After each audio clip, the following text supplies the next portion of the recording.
حضرت امیر المومنین خلیفۃ المسیح الخامس ایدہ اللہ تعالی بنصرہ العزیز نے مرخہ 24 جنوری سن 2014 کو مسجد بیت الفتوح لندن میں جمعہ کا خطبہ ارشاد فرمایا اور نماز پڑھائی۔ حضور انور ایدہ اللہ تعالیٰ کے خطبے کا نہایت ہی مختصر خلاصہ پیش خدمت ہے جو اصل متن کا متبادل ہرگز نہیں ہے۔ تشہد، تعوذ اور سورہ فاتحہ کی تلاوت کے بعد حضور انور ایدہ اللہ تعالیٰ نے فرمایا کہ آج بھی گزشتہ خطبے کا مضمون ہی جاری رہے گا۔ پہلے جو باتیں ہوئیں ان کی مزید وضاحت یا ان کے بہترین نتائج کے حصول کے لیے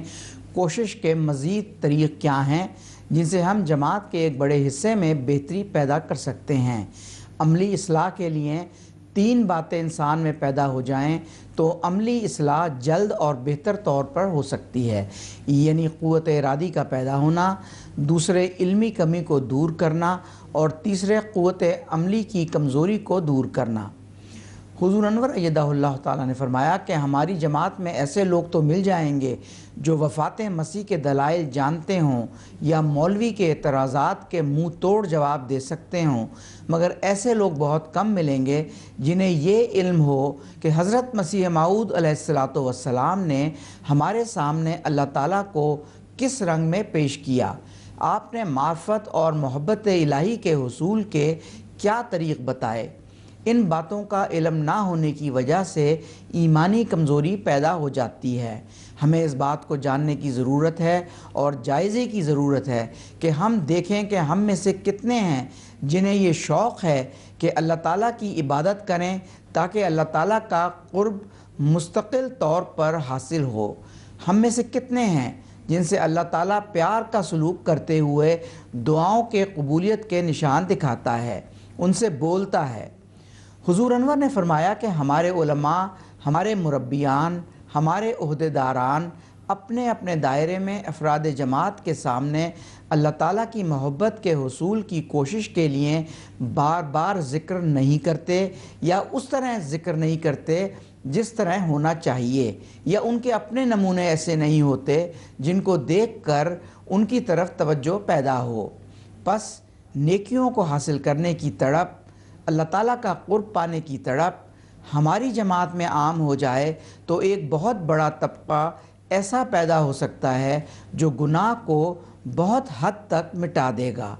پس اس کے لیے ہمارے مربیان اور امراء اور عہدیداران کو اپنے اپنے دائرے میں اصلاح کی کوشش کرنی چاہیے اور یہ بتا کر اصلاح کرنی چاہیے کہ حضرت مسیح موعود علیہ السلام کو اللہ تعالیٰ نے بتایا ہے کہ آپ کی کامل پیروی کرنے والے خدا تعالیٰ کا قرب پانے والے ہوں گے اور ایسے لوگوں کی اکثر دعاؤں کو خدا تعالیٰ سنتا ہے۔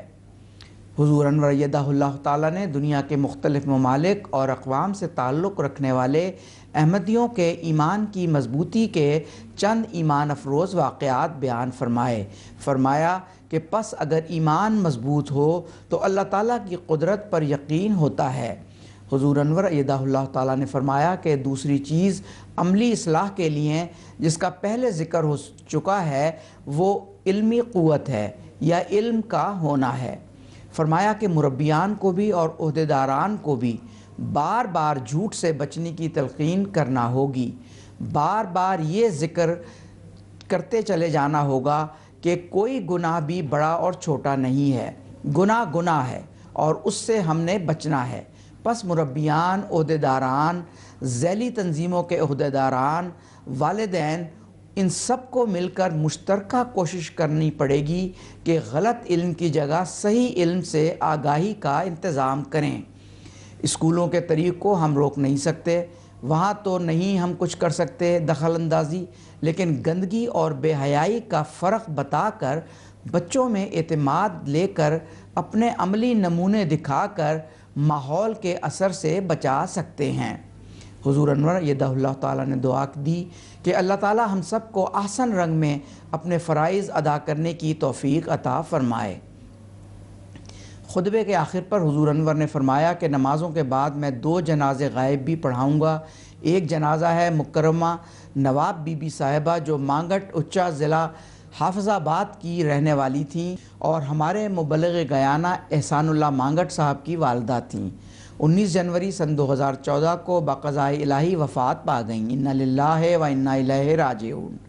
دوسرا جنازہ ہے مکرم شیخ عبدالرشید شرما صاحب شکارپور سندھ کا، جو 16 جنوری سن 2014 کو 90 سال کی عمر میں وفات پا گئے۔ انا للہ و انا الیہ راجعون۔ اللہ تعالیٰ مرحوم کے درجات بلند کرے اور ان کی اولاد کو اور نسل کو احسن رنگ میں اپنے بزرگوں کے نقش قدم پر چلنے کی توفیق عطا فرمائے اور وفا سے اس تعلق کو قائم رکھنے کی توفیق عطا فرمائے۔